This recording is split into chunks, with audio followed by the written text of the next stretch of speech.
10 amalan utama di bulan Ramadan.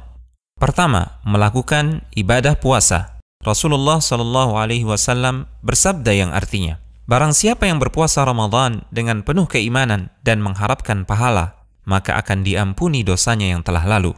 Kedua, melakukan salat malam, salat tarawih dengan berjamaah. Rasulullah SAW bersabda yang artinya, barang siapa yang salat malam di bulan Ramadan dengan penuh keimanan dan mengharapkan pahala, maka akan diampuni dosanya yang telah lalu. Ketiga, memperbanyak sedekah dan kedermawanan, seperti memberi makan fakir miskin, membantu orang yang membutuhkan, memberi makan orang yang berpuasa saat berbuka, dan lain-lain. Rasulullah SAW bersabda yang artinya, barang siapa memberi makan orang yang berpuasa, maka baginya pahala seperti orang yang berpuasa tersebut, tanpa mengurangi pahala orang yang berpuasa itu sedikit pun. Keempat, memperbanyak membaca Al-Quran. Bulan Ramadan adalah bulan Al-Quran, karena pada bulan Ramadan, Al-Quran pertama kali diturunkan. Sebagaimana firman Allah Subhanahu wa Ta'ala yang artinya, bulan Ramadan adalah bulan yang di dalamnya diturunkan Al-Quran sebagai petunjuk bagi manusia, dan penjelasan-penjelasan mengenai petunjuk itu,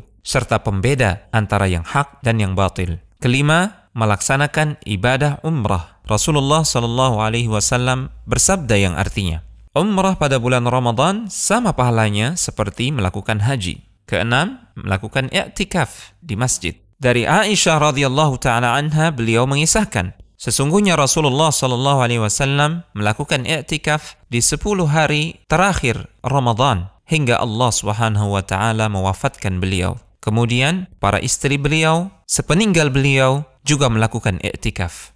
Ketujuh, mencari keutamaan Lailatul Qadar dengan bersungguh-sungguh dalam beribadah. Rasulullah SAW bersabda yang artinya, barang siapa yang salat malam pada malam Lailatul Qadar dengan penuh keimanan dan mengharapkan pahala, maka akan diampuni dosanya yang telah lalu. Kedelapan, menyegerakan berbuka puasa dan mengakhirkan sahur. Rasulullah SAW bersabda yang artinya, senantiasa manusia dalam keadaan baik selama mereka menyegerakan berbuka. Rasulullah SAW juga bersabda, lakukanlah santap sahur, karena dalam santap sahur terdapat keberkahan. 9. Memperbanyak zikir, doa, dan istighfar. Rasulullah SAW bersabda yang artinya, sesungguhnya orang yang berpuasa ketika ia berbuka, doanya tidak akan ditolak. 10. Membayar zakat fitrah. Dari Ibnu Abbas radhiyallahu ta'ala anhuma, beliau berkata, Rasulullah SAW mewajibkan zakat fitrah untuk mensucikan orang-orang yang berpuasa dari kesia-siaan dan kata-kata yang keji, dan juga untuk memberi makan fakir miskin. Barang siapa yang menunaikannya sebelum salat hari raya, maka zakatnya diterima, dan barang siapa yang menunaikannya setelah salat, maka itu hanyalah sedekah di antara sedekah biasa. Al-Hujjah.com